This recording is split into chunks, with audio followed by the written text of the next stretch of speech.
The alarm screamed through Station Epsilon 7 as security officers dragged the massive containment cage through the cargo bay. Inside, something moved with liquid grace, scales catching the harsh lights like fragments of a dying star. The smuggler sat in chains nearby, laughing despite his arrest. "You fools don't know what you've got there," he wheezed, blood dripping from where a Krolix officer had struck him. "That's an Emperor Dragon hatchling. It'll kill you all before the cycle ends." Commander Zarkith, a towering Krolix warrior with armor thicker than hull plating, approached the cage. His species had conquered 12 systems through sheer might. He feared nothing. The moment his shadow fell across the bars, the creature inside struck. The telepathic scream hit every mind within 50 meters. Zarkith collapsed, his breathing rapid and shallow. 2 other officers stumbled backward, their weapons clattering to the floor. The thing in the cage pressed against the quantum bars and they could see it clearly now. It was roughly the size of an earth dog, with scales that shifted between crimson and gold. Its eyes burned with an intelligence that predated most civilizations in the galaxy. Smoke curled from its nostrils as it hissed, a sound like metal tearing. "Emperor Dragon," whispered Dr. Vexnara, the station's xenobiologist.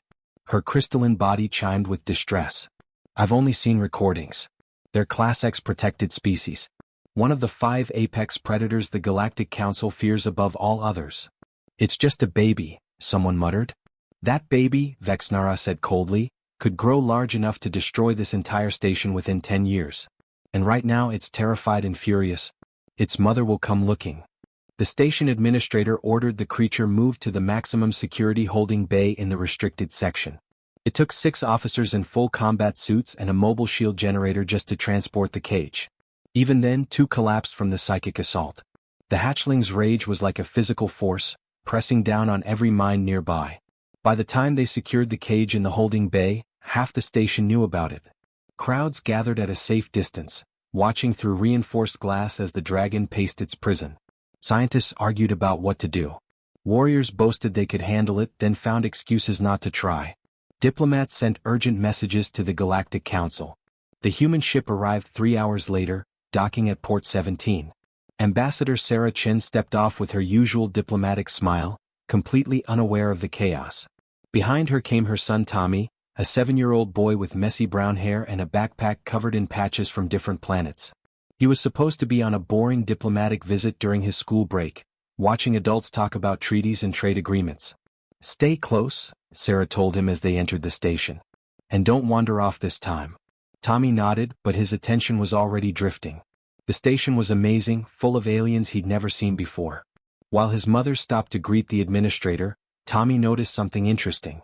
A restricted area door had been left slightly open, probably by a distracted security officer dealing with the emergency. Children have a remarkable talent for appearing where they shouldn't be. Tommy slipped through 3 checkpoints by simply walking confidently and smiling at guards too busy to question a small human child.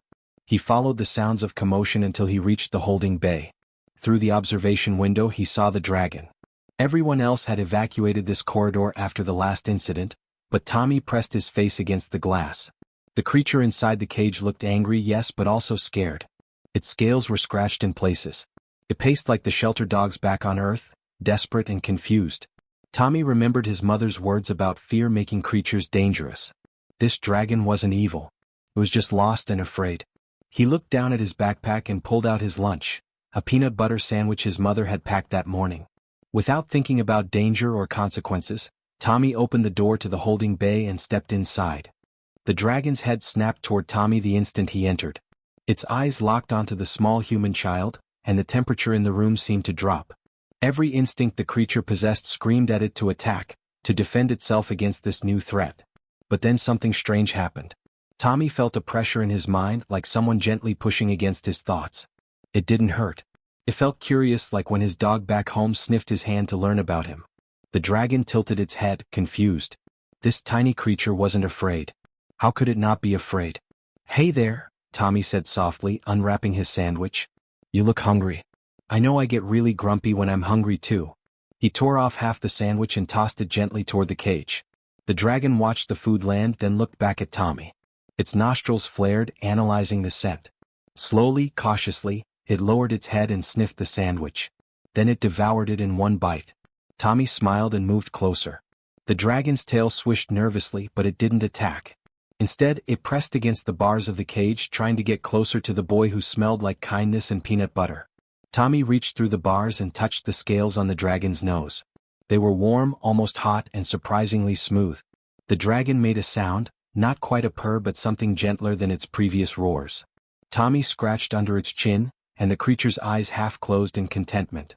That was when Commander Zarkith burst through the door with 6 armed guards. They stopped dead in their tracks, weapons raised but fingers frozen on triggers. The scene before them made no sense. A human child, the weakest species anyone knew, was petting the galaxy's most dangerous predator through its cage bars. And the dragon was letting him. "Don't move," Zarkith whispered, though he wasn't sure if he was talking to Tommy or his own guards. "Back away slowly, child." Tommy looked over his shoulder. "It's okay. He's not mean. He's just scared. Someone hurt him, see?"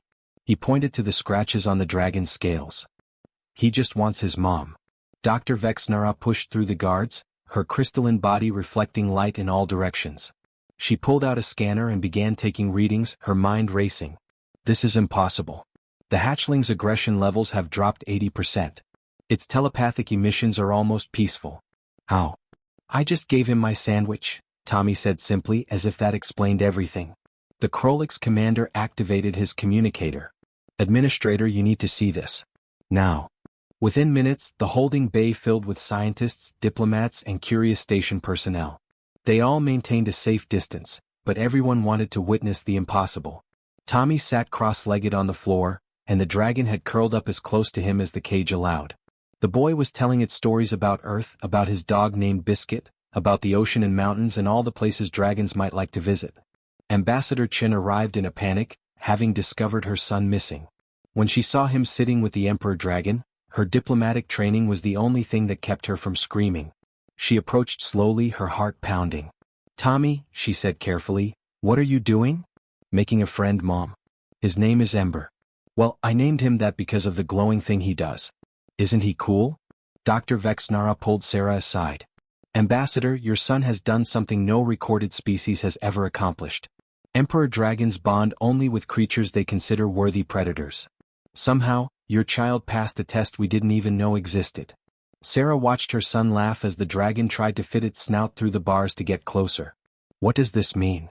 "I don't know yet," the scientist admitted. "But we just detected something on long-range sensors. A massive energy signature heading this way at incredible speed. We think it's the mother." The room went silent.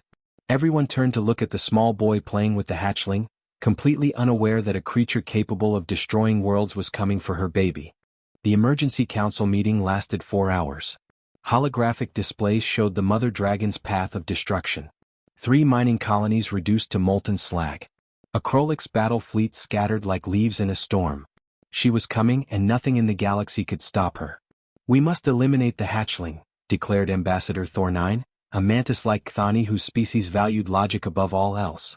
"It is the only way to show we mean no harm. We return the body, we survive. You want to kill a baby to save yourselves?" Sarah Chin stood up, her voice sharp. "That's your solution? It's not a baby, Ambassador Chin. It's a weapon that will grow to threaten entire systems. We cannot allow emotions to cloud our judgment." Zarkith's massive fists clenched. "Though it pains me to agree with the Chthoni, he speaks truth. We are warriors, but we are not fools. That creature outside will kill us all." Sarah looked around the council chamber. Fear painted every face, every set of alien features. They had already decided. They were just waiting for someone to give the order. "No," she said firmly. "We reunite them. Mother and child. It's that simple." The room erupted in protests. Commander Zarkith's laugh was bitter. "Simple? Ambassador, your species is new here. You don't understand what we face. Emperor dragons don't negotiate.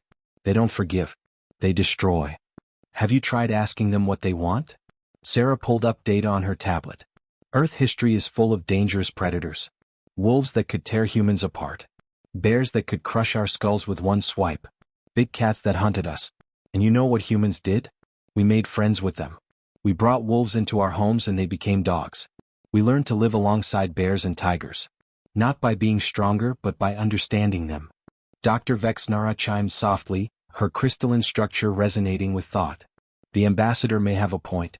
I've been studying the interaction between her offspring and the hatchling. Humans emit unusual pheromones when caring for young creatures. Any young creatures. It's a biological imperative in their species. They bond with anything that appears helpless. That's insane, muttered a Thraxian diplomat. My species eats our weaker siblings.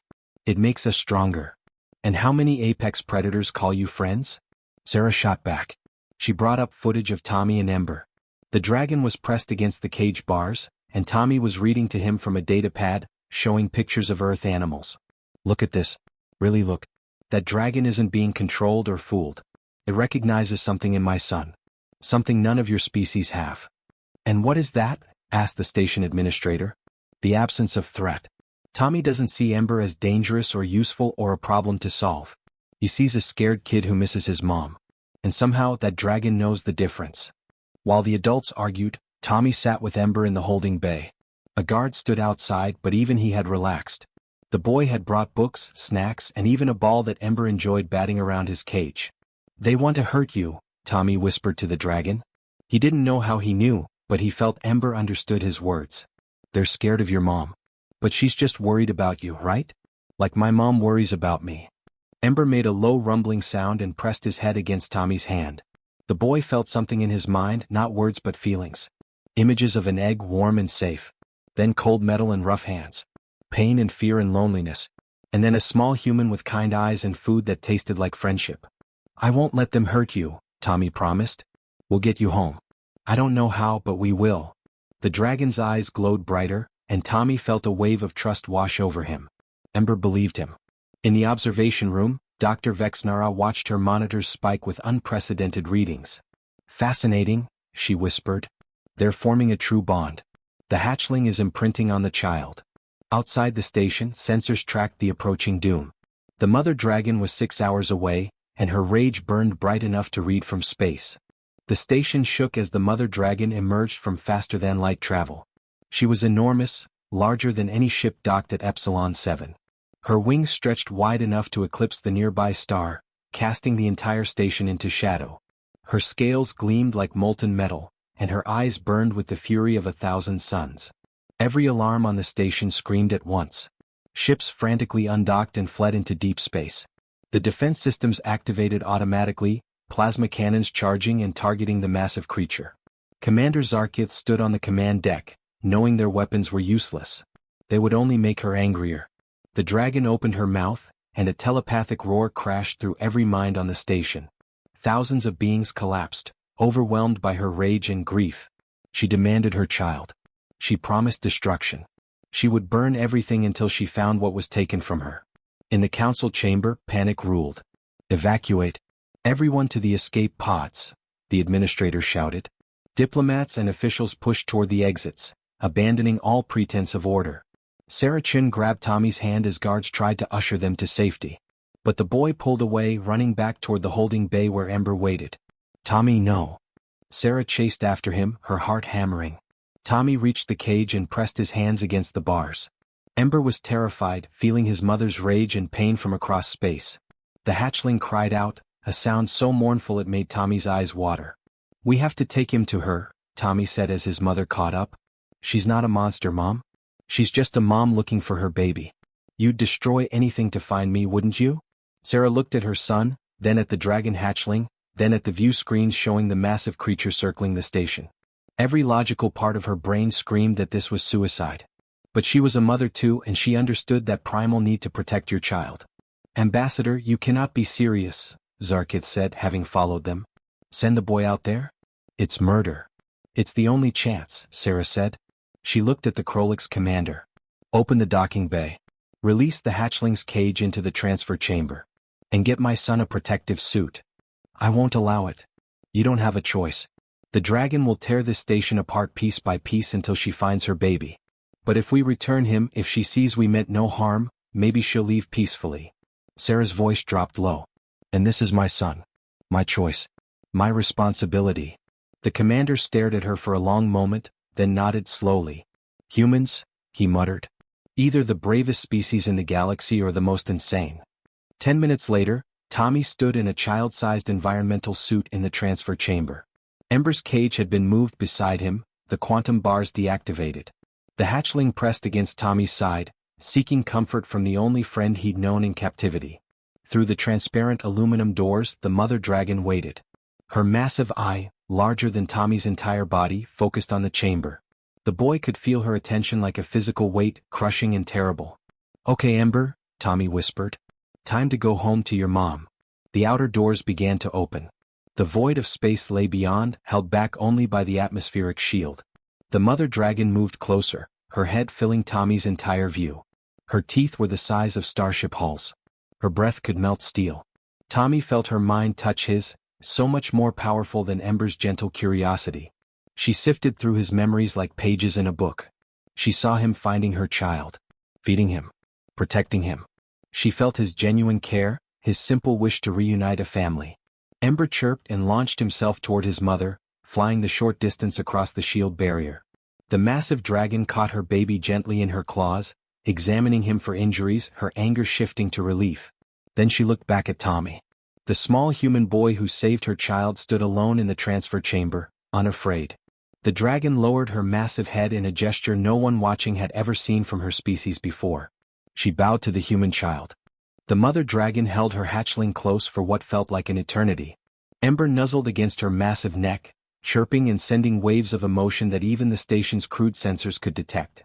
Joy, relief, safety, home. Tommy waved from inside the transfer chamber, his small hand barely visible through his suit. The mother dragon's enormous eye focused on him one more time. Then she sent something into his mind, not words but a feeling of deep gratitude mixed with a promise. She would remember the small human who showed kindness when the entire galaxy showed only fear. With a powerful beat of her wings, she turned and launched herself into the void of space. Ember looked back once, his glowing eyes meeting Tommy's, then both dragons vanished in a flash of light as they jumped to faster-than-light travel. The station remained silent for a full minute. Then cheering erupted across every deck. They had survived. The impossible had happened. A human child had faced down an emperor dragon and lived to tell the tale. Sarah Chin pulled her son into a crushing hug the moment he stepped out of the transfer chamber. "Don't you ever scare me like that again," she whispered, though she was smiling through her tears. Commander Zarkith approached them, his massive form somehow less intimidating than before. "I have fought in 30 battles," he said slowly. "I have conquered worlds and defeated champions. But I have never seen courage like that. Your species continues to surprise us, Ambassador." The news spread across the galaxy faster than light itself. Every species heard the story of the human boy and the dragon. Scientists studied the recordings endlessly, trying to understand what had happened. Dr. Vexnara published a paper that would change xenobiology forever, titled Empathy as Communication: The Human Factor in Cross-Species Relations. Diplomatic requests flooded Earth's embassy. Species that had dismissed humans as weak now wanted human mediators. The fierce Thraxians, who had barely acknowledged humanity's existence, formally requested a human ambassador to help them understand a predator species on their border. The logical Chthoni wanted to study human emotional responses. Even the proud Krolix admitted that strength came in forms they hadn't recognized. Tommy became the youngest recipient of the Galactic Peace Star. During the ceremony, he wore his nicest shirt and fidgeted uncomfortably while important aliens gave long speeches. When they asked him to say something, he simply shrugged and said, "I just helped a friend find his mom." Anyone would do that. But not anyone would. That was the point the galaxy was slowly beginning to understand. Humans possessed something rare and precious: the ability to see potential friends instead of threats, to offer kindness before violence, to protect the helpless even when it made no logical sense. 3 weeks after the incident, long-range sensors detected something unusual. The mother dragon had established a nest on a small moon near New Terra, a human colony world. This had never happened before. Emperor dragons avoided all spacefaring civilizations, living in the deep wilderness of unexplored systems. When researchers asked the colonists if they were afraid, a farmer named Maria just laughed. "Afraid? She's been keeping the void pirates away." Last week, 3 raider ships approached, saw her circling overhead and ran for their lives. Best security system we ever had. Her daughter, a girl about Tommy's age, had started leaving food scraps near the mountain where the dragons nested. Every morning the scraps were gone, and sometimes she found scales left behind, shimmering like fallen stars. She kept them in a jar on her windowsill. On Earth, Tommy returned to his normal life. He went back to school, played with his dog Biscuit, and did his homework like any other kid. But sometimes late at night he felt a warm presence in his mind. A feeling of contentment and safety, coming from somewhere far away among the stars. Ember hadn't forgotten his friend either. And across the galaxy, species that had spent millennia defining strength through violence and conquest began to wonder if perhaps they had been wrong all along. Maybe the real power wasn't in being the scariest monster in the room. Maybe it was in being brave enough to pet one.